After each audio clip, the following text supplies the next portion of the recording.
Assalamualaikum warahmatullahi wabarakatuh. Pemirsa Khalifah, semua manusia, baik yang beriman maupun yang ingkar, tidak akan luput dari berbagai macam cobaan di kehidupan dunia ini, baik berupa kesusahan maupun cobaan kesenangan. Hal ini sebagaimana firman Allah Subhanahu wa Ta'ala dalam Al-Quran. Kami akan menguji kamu dengan keburukan dan kebaikan sebagai cobaan yang sebenar-benarnya, dan hanya kepada kamilah kamu dikembalikan. Al-Quran Surah Al-Anbiya ayat 35. Ya, saat ini pun kita berada dalam cobaan. Wabah corona membuat kita berada dalam masa-masa penantian yang penuh dengan kebimbangan. Kekhawatiran tertular, ruang gerak terbatas, dan nafkah yang berkurang. Hingga setiap orang bertanya, kapankah wabah ini akan berakhir? Dan kapan kita dapat kembali menjalani hari-hari seperti sebelumnya? Dalam Al-Quranul Karim, Allah Subhanahu wa Ta'ala memberikan banyak sekali hikmah dari kisah tentang bagaimana orang-orang soleh diuji oleh Allah Subhanahu wa Ta'ala.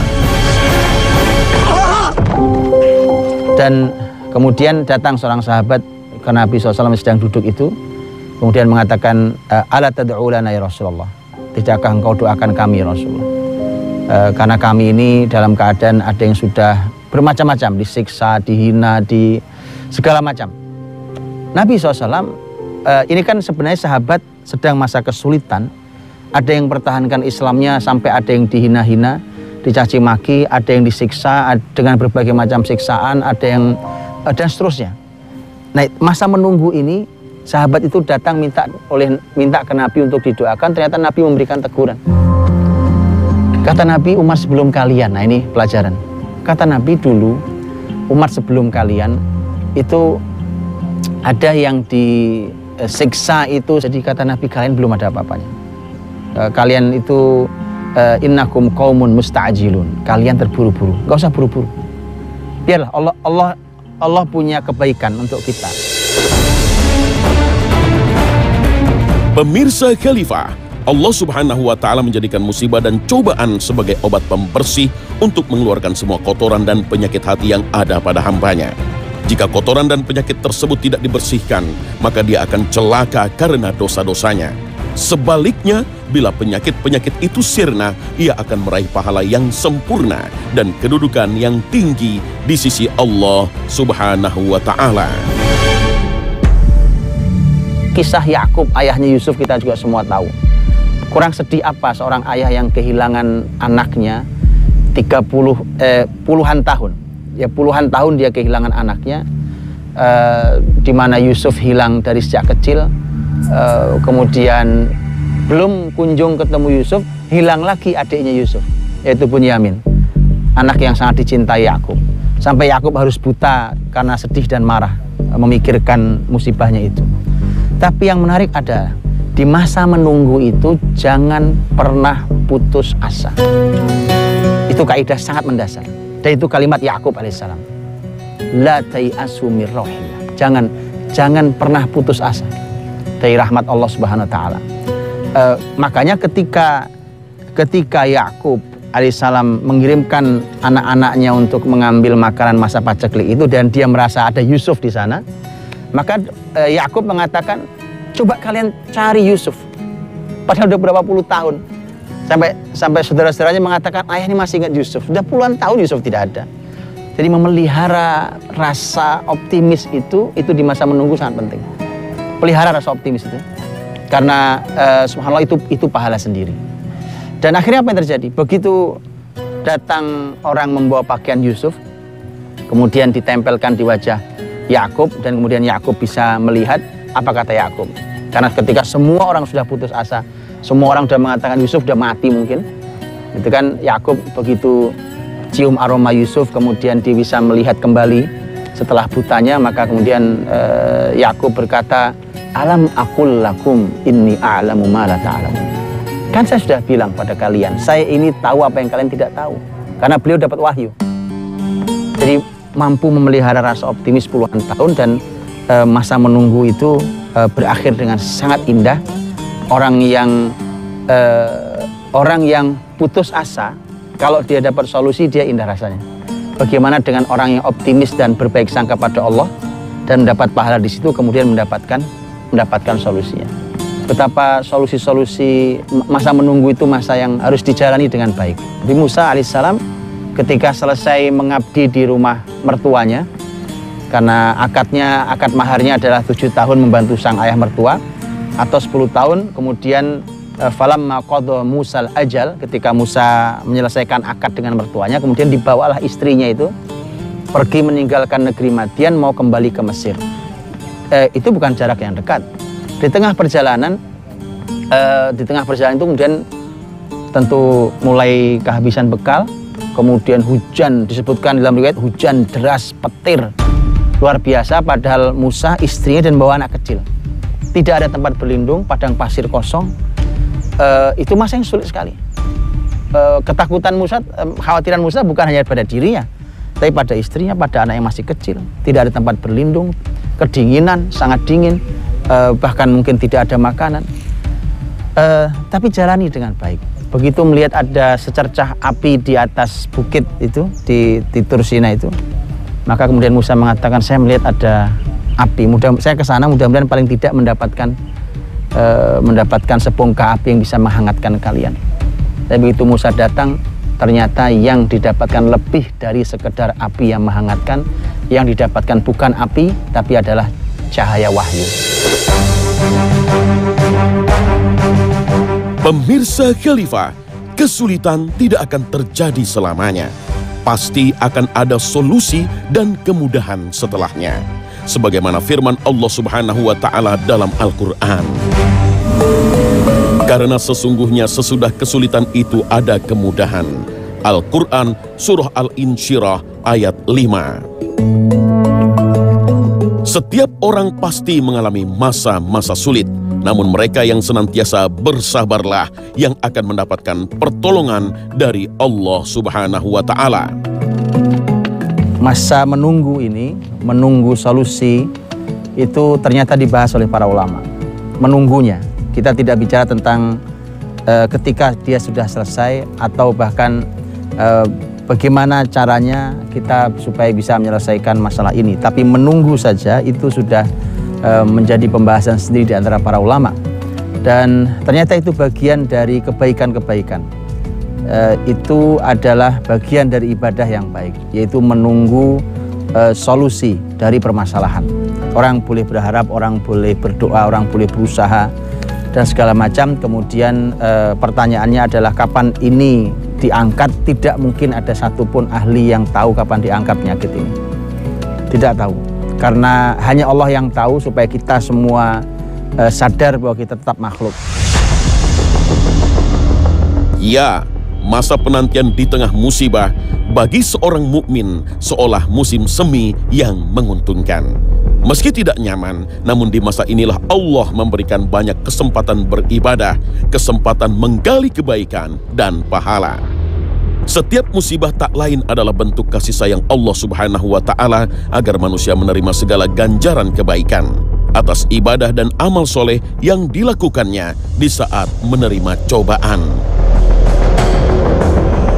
Karena kadang manusia itu, terkadang Allah panggil-panggil tapi tidak datang. Dipanggil Allah untuk bertobat, tidak bertobat. Dipanggil Allah disuruh istighfar, dia tidak istighfar. Dipanggil Allah SWT untuk melaksanakan ibadah-ibadah, dia tidak jalani. Tapi karena Allah sayang, sehingga Allah itu terkadang memaksa kita ini dipaksa untuk menerima kebaikan itu. Dipaksa untuk menerima ampunan Allah, dipaksa untuk menerima pahala Allah, dipaksa untuk menerima kebaikan Allah. Makanya kemudian ada yang umpamanya sakit. Ketika sakit dia banyak sekali istighfar, kemudian tawakalnya dikuatkan dan seterusnya. Maka dia mendapatkan banyak kebaikan di masa-masa menunggu itu. Artinya bahwa ini terkadang Allah SWT yang menginginkan agar kita ini dipaksa untuk mendapatkan kebaikan-kebaikan itu, karena kita tidak kunjung datang ketika dipanggil Allah SWT dalam keadaan kita lapang. Rasulullah SAW dalam suatu riwayat pernah memberikan nasihat kepada Abdullah bin Abbas radhiyallahu anhu. Beliau bersabda, "Kenalilah Allah saat kamu sedang lapang, maka dalam keadaan sempit Allah akan mengenalimu." Hadis riwayat Tirmizi. Karenanya dengan banyak mengingat Allah Subhanahu wa Ta'ala di saat senang, maka kita punya kesempatan besar untuk mendapat kemudahan di saat menghadapi kesulitan. Itu kenapa kemudian dalam riwayat itu ketika Nabi Yunus alaihissalam itu di perut ikan itu, kemudian beliau banyak berzikir la ilaha illa anta subhanaka inni kuntu minadz zalimin, kemudian minta pertolongan Allah Subhanahu wa Ta'ala. Kemudian malaikat berkata, ya Allah, ada suara yang sepertinya kami kenali gitu. Jadi malaikat pun mengatakan ada suara yang kami kenali, jadi kami kenal suara ini. Jadi malaikat itu mengenali suara orang-orang yang baik yang biasa berzikir pada Allah Subhanahu wa Ta'ala. Ya Allah, saya kenali suara ini. Kemudian Allah menyampaikan bahwa itu hambaku Yunus. Dia ada di perut ikan, kemudian diperintahkan untuk dikeluarkan. Artinya bahwa Nabi pun memberikan solusi kepada atau memberikan masa menunggu itu, dan ternyata kita punya kesempatan yang luar biasa dalam keadaan sulit. Kemudian kita berdoa pada Allah Subhanahu wa Ta'ala, meminta pada Allah, memelas pada Allah. Itu akan mudah didengar kalau di masa lapang kemarin kita dekat dengan Allah Subhanahu wa Ta'ala. Jadikan ini dua pelajaran. Jadi jelas bahwa musibah dan cobaan di dunia juga bertujuan untuk menyempurnakan keimanan seorang hamba. Allah Subhanahu wa Ta'ala menjanjikan kenikmatan sempurna bagi hambanya yang bertakwa di surga kelak. Musibah dan cobaan juga diberikan Allah Subhanahu wa Ta'ala untuk menyempurnakan penghambaan diri dan ketundukan seorang mukmin kepadanya. Karena Allah Subhanahu wa Ta'ala mencintai hambanya yang selalu taat beribadah dalam semua keadaan, baik susah maupun senang. Bacalah umpamanya bagaimana sulitnya masa paceklik panjang Nabi Yusuf alaihissalam. Jadi Allah kasih berikan potret. Bacalah itu. Alhamdulillah, sekering-keringnya kita, sepaceklik-pacekliknya kita, tidak pernah ada, setahu saya sampai hari ini belum pernah ada masa kering 7 tahun lamanya. Tapi itu pernah dialami oleh Nabi Yusuf alaihissalam. 7 tahun masa yang sulit, tidak ada yang bisa ditanam, tidak ada yang bisa dipanen, apalagi dimakan. Hanya memakan yang disimpan selama 7 tahun itu. Dan itu masa yang sangat sulit. Tapi subhanallah, begitu masuk tahun berakhirnya musibah 7 tahun itu ada solusinya. Karena tidak mungkin hidup ini sulit sepanjang hidup, tidak mungkin. Abdullah bin Abbas mengatakan bahwa la yaghlibu al-usru yusrain. Yang namanya kesulitan itu tidak mungkin mengalahkan kemudahan 2 kali. Jadi sulit itu tidak mungkin mengalahkan kemudahan 2 kali. Karena setelah sulit ya harus mudah. Inna ma'al usri yusra. Sungguhnya bersama kesulitan itu ada kemudahan. Ustaz, saya mau bertanya, apakah ada amalan-amalan khusus yang harus dilakukan di masa-masa menunggu tersebut? Ada amal hati. Di hati itu terletak keyakinan. Di sanalah maka orang beriman ketika masa menunggu untuk mendapatkan solusi dari kesulitannya, maka dia harus punya husnudzon, berbaik sangka pada Allah Subhanahu wa Ta'ala. Jangan pernah berburuk sangka pada Allah. Bahkan Nabi SAW mengatakan, jangan seorang di antara kalian mati sebelum bisa husnudzon pada Allah. Jadi baik sangka dulu pada Allah, baru kalian boleh mati. Bahwa semua yang terjadi ini adalah merupakan kebaikan yang Allah inginkan bagi orang beriman, rahmat yang Allah inginkan bagi orang beriman. Kemudian juga setelah itu maka tidak boleh ada putus asa, karena putus asa itu hanya orang kafir yang punya. Orang beriman tidak pernah ada putus asanya. Orang beriman dia selalu optimis, dan inilah yang kita harus miliki di masa menunggu itu, karena kita harus tetap yakin akan pertolongan Allah Subhanahu wa Ta'ala. Rasulullah SAW juga menyampaikan pesan kepada Abdullah bin Abbas tentang pesan bahwa semua yang sulit ini tidak akan selamanya. Artinya pasti akan ada kemudahan dan solusi setelahnya, tapi ada jeda menunggu itu. Di mana Nabi SAW menyampaikan wa'alam anan nasr ma'as sabr. Ketahuilah bahwa pertolongan itu ya baru datang kalau kalian sabar. Wa annal faraj ma'al karb, bahwa solusi itu baru hadir ketika kalian mencapai puncak kegelisahannya, mencapai gelisah yang luar biasa. Memang begitu. Kemudian wa anna ma'al usri yusra, bahwa sesungguhnya bersama kesulitan pasti selalu ada kemudahan. Kaidah-kaidah ini sudah disampaikan Nabi, dan itu iman kita, tentang iman kita. Maka kita tunggu, sambil menunggu ini terus melakukan amal kebaikan, karena buat orang beriman masa menunggu itu adalah masa menunggu solusi, itu adalah ibadah. Maka jangan sampai kita ini rugi berkali-kali. Rugi ketika sedang ditimpa oleh musibah dengan sedih dan kegelisahan dan bahkan mungkin kerugian. Kemudian masa menunggunya yang terjadi adalah lisan-lisan yang tidak terjaga, tentang orang yang hanya berkeluh kesah tidak ada habis dan tidak ada manfaatnya juga. Dan kemudian jangan-jangan dia tidak mendapatkan solusinya juga. Karenanya Umar bin Khattab radhiyallahu anhu, beliau pernah mengatakan begini, kata beliau, saya itu tidak pernah peduli esok pagi apa keadaan saya. Saya nggak pernah peduli esok pagi keadaan saya apa. Apakah saya besok itu sedang mendapatkan kenikmatan atau saya besok sedang mendapatkan masalah. Mengapa? Karena saya tidak pernah tahu mana yang baik buat saya. Apakah sesuatu yang saya sukai atau sesuatu yang tidak saya sukai. Banyakan orang melihat pada kondisi musibah wabah pada hari ini itu adalah merupakan situasi-situasi sulit. Tetapi ada sudut pandang lain yang tadi Ustadz sampaikan, bahwa ini adalah sebuah rahmat. Nah, apa yang dimaksud dari rahmat yang tadi Ustadz sampaikan? Ya, tentang rahmat untuk orang-orang beriman. Musibah yang terjadi, kemudian bahkan mungkin ada orang-orang beriman yang bahkan meninggal di masa musibah, apapun musibahnya. Dia adalah rahmat. Karena kalau babnya adalah meninggal, siapapun pasti akan meninggal. Bukankah kita sepakat bahwa yang paling penting adalah orang meninggal husnul khotimah. Di beberapa musibah yang terjadi itu ternyata orang-orang beriman itu meninggal sebagai sebuah cara meninggal yang mulia, yang baik. Karena itulah maka itu yang disebut dengan rahmat bagi orang beriman, bahkan dia meninggal sekalipun. Jadi jangan salah memaknai bahwa kalau ada orang meninggal itu sebuah kecelakaan. Karena setiap kita pasti meninggal. Hanya pertanyaannya kapan meninggal, dan yang paling penting bukan itu, karena itu bukan wilayah kita. Yang paling penting adalah kita mengakhiri hidup ini dengan cara apa. Itu yang paling penting.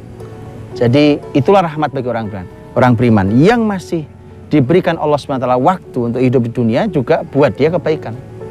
Setelah dia mendapatkan ampunan sepanjang dia sedih itu, dia sakit itu, kemudian dia masih diberikan Allah kesempatan berikutnya, dia telah diampuni dosa-dosanya dan dia punya kesempatan untuk memperbaiki amal yang masih ada kesempatannya untuk menjalaninya. Jadi buat orang beriman semuanya adalah rahmat apapun yang terjadi hari ini. Wallahu ta'ala bishawab.